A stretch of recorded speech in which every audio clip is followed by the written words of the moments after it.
आज है 13 नवंबर 2025 दिन गुरुवार। नमस्कार, जय जोहार। चलिए देखते हैं छत्तीसगढ़ की 25 फटाफट बड़ी खबरों को। लेकिन इससे पहले आप वीडियो को कहां से देख रहे हैं, कमेंट बॉक्स में बताना बिल्कुल ना भूलें। महतारी वंदन योजना में नए नियम ई-केवाईसी न होने से 5,888 महिलाओं की राशि अटकी। धमतरी जिले में महतारी वंदन योजना के तहत 2,25,000 से अधिक हितग्राही महिलाओं को हर महीने 1,000 रुपए की सहायता राशि दी जा रही है। लेकिन नए नियमों के तहत अब लाभार्थियों का ई-केवाईसी अपडेट कराना अनिवार्य हो गया। जिले के 5,888 महिलाओं ने अभी तक ई-केवाईसी प्रक्रिया पूर्ण नहीं की, जिससे उनकी राशि अटक गई है। महिला और बाल विकास विभाग ने कहा कि समय पर ई-केवाईसी कराने पर पूर्व की तरह योजना का लाभ जारी रहेगा। दुर्ग में धान खरीदी की तैयारी पूरी, सोसाइटी कर्मचारियों की हड़ताल से बढ़ी चिंता। राज्य में 15 नवंबर से धान खरीदी शुरू होने जा रही है, जिसके लिए दुर्ग जिले में प्रशासन ने तैयारियां पूर्ण कर ली। लेकिन इस बीच सरकारी सहकारी सोसाइटी के कर्मचारी हड़ताल पर चले गए, जिससे खरीदी प्रक्रिया प्रभावित होने की आशंका बढ़ गई है। कर्मचारी अपनी 4 सूत्रीय मांगों को लेकर लंबे समय से आंदोलनरत हैं। कांग्रेस ने सरकार पर निशाना साधते हुए कहा कि प्रशासन के पास स्पष्ट रोड मैप नहीं है। अब आरआईडी में गड़बड़ी, केवल 71% छात्रों को डिजिटल पहचान का लाभ मिला। अब आरआईडी बनाने की प्रक्रिया में आधार कार्ड से जुड़ी त्रुटियां बड़ी बाधा बन गई हैं, जिससे छात्रों को डिजिटल पहचान मिलने में देरी हो रही है। अभी केवल 71% छात्रों को ही अपार आईडी का लाभ मिल पाया, जबकि अभी भी 10,000 से अधिक छात्रों ने अपना आधार उपलब्ध नहीं कराया है और लगभग 31,000 छात्रों के आधार सत्यापित नहीं हो पाए। पिछले वर्ष भी समान समस्या रही। छात्रों और अभिभावकों ने आवागमन और जद्दोजहद की शिकायतें की हैं। छत्तीसगढ़ में एसआईआर पुनरीक्षण हेतु 14 अतिरिक्त जिला निर्वाचन अधिकारी नियुक्त किए गए। छत्तीसगढ़ में मतदाता सूची के विशेष गहन पुनरीक्षण की प्रक्रिया सुचारू रूप से चलाने के लिए निर्वाचन आयोग ने 14 अतिरिक्त जिला निर्वाचन अधिकारियों की नियुक्ति की है। ये अधिकारी संबंधित जिलों के नगर निगम कमिश्नर होंगे। इसके अलावा तहसीलदार और नायब तहसीलदार स्तर के 103 अतिरिक्त सहायक निर्वाचक रजिस्ट्रीकरण अधिकारी भी नियुक्त किए गए हैं। नक्सली हथियार न छोड़े तो अंजाम भुगतने के लिए तैयार रहे। बस्तर में नक्सलियों के खिलाफ सुरक्षा बलों के अभियान को तेज बताते हुए बस्तर के पुलिस महानिरीक्षक सुंदर राज पी ने कहा कि जो नक्सली हथियार नहीं छोड़ेंगे, उन्हें अंजाम भुगतने के लिए तैयार रहना होगा। उन्होंने बताया कि 2024 से चल रहे एंटी नक्सल ऑपरेशन लगातार जारी हैं और इन 2 वर्षों में कई बड़े एनकाउंटर हुए, जिनमें अनेक नक्सली मारे गए। आईजी ने नक्सलियों को शांति के साथ सरेंडर करने का आग्रह किया। छत्तीसगढ़ को राष्ट्रीय जल पुरस्कारों में 3 श्रेणियों में मिला गौरवपूर्ण सम्मान। केंद्र सरकार के जल शक्ति मंत्रालय ने 6ठी राष्ट्रीय जल पुरस्कारों की घोषणा की है, जिसमें छत्तीसगढ़ को 3 महत्वपूर्ण श्रेणियों में विजेता घोषित किया गया। राजनांदगांव जिले को पूर्वी जोन में सर्वश्रेष्ठ जिला, कांकेर की डूमरपानी ग्राम पंचायत को श्रेष्ठ ग्राम पंचायत श्रेणी में तीसरा स्थान और रायपुर के कृष्णा पब्लिक स्कूल को सर्वश्रेष्ठ स्कूल श्रेणी में सम्मानित किया जाएगा। रायपुर में बड़ी ठंड, वूलन मार्केट में गर्म कपड़ों की खरीदारी हुई तेज। राजधानी रायपुर सहित छत्तीसगढ़ के कई जिलों में अचानक से ठंड बढ़ने से मौसम में ठिठुरन महसूस की जा रही है। पिछले 3 दिनों से तापमान में गिरावट के चलते शहर के वूलन मार्केट में ग्राहकों की भीड़ उमड़ रही है। लोग स्वेटर, जैकेट और ऊनी टोपी जैसी वस्तुएं खरीदने में जुटे हैं। दुकानदारों के मुताबिक इस साल गर्म कपड़ों की मांग में उल्लेखनीय बढ़ोतरी हुई। वहीं पिछले वर्ष की तुलना में ऊनी वस्त्रों के दामों में करीब 10% तक बढ़ोतरी दर्ज की गई। राष्ट्रीय जल पुरस्कार में राजनांदगांव को ईस्ट जोन का बेस्ट डिस्ट्रिक्ट सम्मान मिलेगा।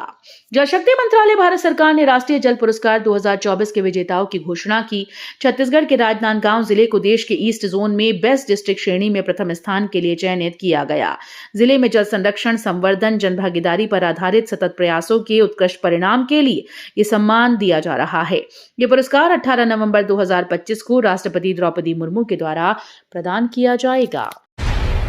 सरदार पटेल जयंती पर निकली 13 किलोमीटर पदयात्रा, जनसैलाब ने दिखाई एकता की ताकत। भारत के लौह पुरुष और एकता के प्रतीक सरदार वल्लभ भाई पटेल की 150वीं जयंती पर बलौदाबाजार में सरदार 150 यूनिटी मार्च पदयात्रा का आयोजन किया गया। रायपुर लोकसभा क्षेत्र से निकली इस 13 किलोमीटर लंबी पदयात्रा की शुरुआत डीएवी स्कूल संकरी से हुई। पदयात्रा में बड़ी संख्या में लोग शामिल हुए और एक भारत श्रेष्ठ भारत का संदेश दिया।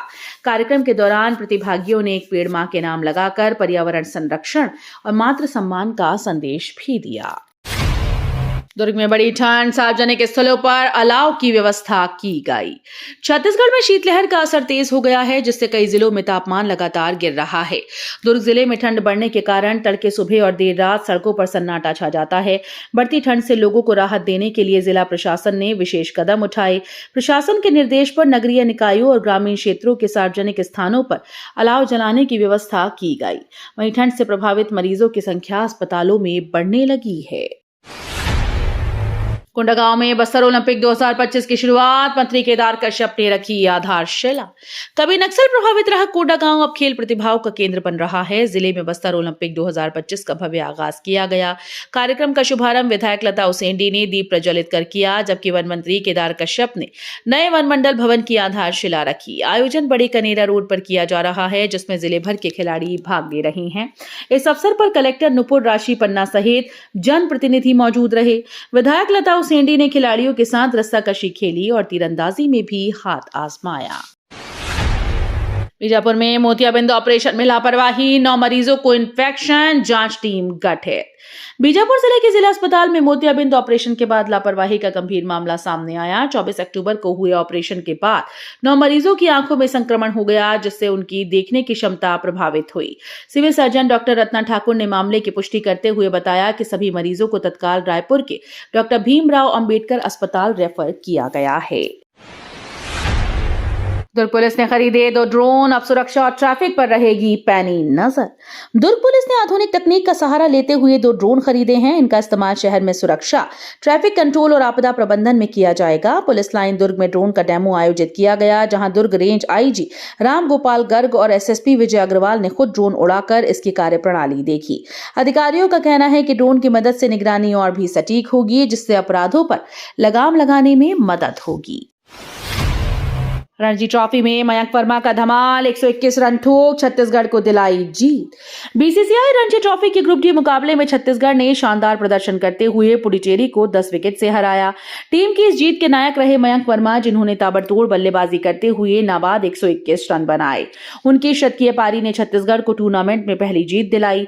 मयंक के बेहतरीन प्रदर्शन के लिए उन्हें प्लेयर ऑफ द मैच चुना गया। सरगुजा में पहली बार बना कबड्डी संघ, खिलाड़ियों को राष्ट्रीय मंच देने की पहल। आदिवासी अंचल सरगुजा में खेल प्रतिभाओं को निखारने के लिए पहली बार जिला कबड्डी संघ का गठन किया गया। ग्रामीण क्षेत्रों में कबड्डी के प्रति उत्साह तो है, लेकिन अब तक खिलाड़ियों को उचित मंच नहीं मिल पाता था। नए संघ के गठन के साथ अब खिलाड़ियों को प्रशिक्षण और प्रतिस्पर्धा के बेहतर अवसर मिलेंगे। संघ की पहल पर पहली बार जिला स्तरीय कबड्डी प्रतियोगिता का आयोजन किया गया। एमसीबी जिले में तालाब सौंदर्यीकरण में भ्रष्टाचार का आरोप, कांग्रेस ने उठाए सवाल। भरतपुर जिले में अमृत सरोवर योजना के तहत तालाब सौंदर्यीकरण कार्य में भ्रष्टाचार के आरोप लगे। जनपद पंचायत खड़गवा की ग्राम पंचायत पोडीडीह में डिस्ट्रिक्ट मिनरल फाउंडेशन फंड से लगभग 20 लाख रुपए खर्च किए जा रहे हैं। कांग्रेस ने आरोप लगाया कि सिर्फ फेसिंग और रंग रोगन का काम दिखाकर लाखों रुपए का बिल तैयार कर लिया गया है। समाधान सेल बना बलौदाबाजार पुलिस की ताकत, जनता के सहयोग से घटे अपराध। बलौदाबाजार पुलिस का समाधान सेल अब अपराध नियंत्रण की बड़ी ताकत बन गया है। मई 2025 में एसपी भावना गुप्ता के निर्देशन में शुरू हुए इस सेल ने लोगों का भरोसा जीता है।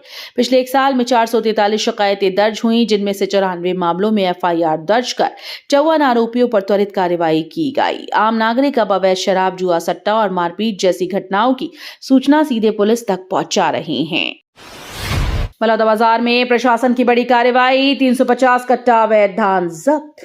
बलौदाबाजार जिले में धान खरीदी से पहले प्रशासन ने बिचौलियों पर बड़ी कार्रवाई की है। अलग अलग 5 स्थानों से कुल 350 कट्टा अवैध धान जब्त किया गया। बताया जा रहा है कि कुछ बिचौलिए किसानों से कम दाम में धान खरीदकर गोदामों में जमा कर रहे थे, ताकि खरीदी केंद्र खुलने पर उसे वैध धान बताकर बेच सके। प्रशासन ने स्पष्ट किया है कि अवैध भंडारण और परिवहन पर सख्त निगरानी रखी जाएगी। रायपुर में ब्लिंकिट की सेवाएं ठप, 700 डिलीवरी बॉय नई नीतियों के खिलाफ हड़ताल पर। राजधानी रायपुर में ऑनलाइन डिलीवरी ऐप ब्लिंकिट की सेवाएं पूरी तरह से ठप हो गईं। कंपनी की नई कार्यनीतियों के विरोध में करीब 700 से अधिक डिलीवरी एजेंट्स ने सामूहिक हड़ताल कर दी। कर्मचारियों का कहना है कि नई नीति में उनके इंसेंटिव और कार्य समय को लेकर बदलाव किए गए, जिससे उनकी आमदनी पर असर पड़ा है। हड़ताल के चलते शहर के अधिकांश इलाकों में ऑनलाइन डिलीवरी सेवाएं प्रभावित हैं। बारिश के बाद सब्जियों के दाम बेकाबू, गोभी 60 तो बेटी 200 रुपए किलो। अक्टूबर के अंत में हुई बारिश का असर अब सब्जी पर साफ दिखाई दे रहा है। बारिश से सब्जियों की फसलें बुरी तरह से प्रभावित हुई, जिसके कारण दामों में 50% से ज्यादा की बढ़ोतरी हुई। गोभी 60 रुपए और मेथी 200 रुपए किलो तक पहुंच गई। सब्जियां व्यापारियों के मुताबिक बारिश से खेतों में जलभराव और पौधों को नुकसान पहुंचा, जिससे नई फसल तैयार होने में देरी हो रही है। अंबिकापुर में RES SDO 15,000 की रिश्वत लेते ACB टीम के हत्थे चढ़ा। सूरजपुर जिले के प्रेमनगर में पदस्थ ग्रामीण यांत्रिकी सेवा विभाग के SDO ऋषिकांत तिवारी को एंटी करप्शन ब्यूरो की टीम ने 15,000 की रिश्वत लेते रंगे हाथों गिरफ्तार किया। आरोप है कि शासन की योजना के तहत बने तालाब के मूल्यांकन के बदले SDO एक कृषक से रिश्वत मांग रहा था। शिकायत पर ACB ने कार्रवाई करते हुए जाल बिछाया और आरोपी को पकड़ा गया। जशपुर बना मत्स्य उत्पादन का नया हब, किसानों की आय में हुई बड़ी बढ़ोतरी। जशपुर जिला मत्स्य उत्पादन के क्षेत्र में प्रदेश का नया हब बनकर उभरा है। जिले में सालाना 22,805 मीट्रिक टन मछली उत्पादन दर्ज किया गया, जिससे किसानों की आमदनी में उल्लेखनीय वृद्धि हुई। मत्स्य पालन न केवल पोषण सुरक्षा का साधन बना है, बल्कि ग्रामीण स्तर पर रोजगार सृजन का भी बड़ा माध्यम बना है। किसानों को आधुनिक तकनीकों का प्रशिक्षण और सरकारी अनुदान का लाभ मिल रहा है। भारतीय महिला टीम की जीत में छत्तीसगढ़ की बेटी आकांक्षा बनी गदाधारी। भारतीय महिला क्रिकेट टीम ने इतिहास रचते हुए वर्ल्ड कप ट्रॉफी अपने नाम कर ली। इस गौरवशाली जीत में छत्तीसगढ़ की बेटी आकांक्षा सत्यवंशी का अहम योगदान रहा। कवर्धा की रहने वाली आकांक्षा टीम की फिजियोथेरेपिस्ट हैं, जिन्होंने पूरे टूर्नामेंट के दौरान खिलाड़ियों को मानसिक और शारीरिक रूप से मजबूत बनाए रखा। आकांक्षा ने बताया कि उन्होंने विश्वास का प्रतीक गदा हमेशा अपने साथ रखा। ये भरोसे का प्रतीक बन गया था। जैविक खेती से दुर्ग का किसान बना करोड़पति, अब दूसरों के लिए प्रेरणा स्रोत। छत्तीसगढ़ के दुर्ग जिले के किसान ने जैविक खेती से नई मिसाल कायम की। रासायनिक खाद और कीटनाशक छोड़कर उन्होंने प्राकृतिक तरीके से फल और सब्जियां उगानी शुरू कर दी। उनकी मेहनत और नवाचार ने उन्हें करोड़पति बना दिया। अब प्रदेश के कई किसान उनके मॉडल को अपनाकर जैविक खेती की ओर बढ़ रहे हैं। ये पहल न सिर्फ किसानों की आमदनी बढ़ा रही है, बल्कि लोगों को शुद्ध और स्वास्थ्यवर्धक उत्पाद भी उपलब्ध करा रही है। छत्तीसगढ़ हाईकोर्ट ने शिक्षकों के क्रमोन्नत वेतनमान मामले में फैसला सुरक्षित रखा। छत्तीसगढ़ के 1,000 से अधिक शिक्षकों द्वारा क्रमोन्नत वेतनमान की मांग को लेकर दायर याचिकाओं पर बिलासपुर हाईकोर्ट ने फैसला सुरक्षित रखा। शिक्षकों का कहना है कि वर्षों से सेवा देने के बावजूद उन्हें नियमों के अनुसार क्रमोन्नत वेतनमान नहीं दिया गया। इस मुद्दे पर अदालत में लगातार सुनवाई हो रही थी। तो ये थी आज की बड़ी खबरें। अगर आपको न्यूज पसंद आई हो तो वीडियो को लाइक और शेयर करना बिल्कुल ना भूलें। धन्यवाद।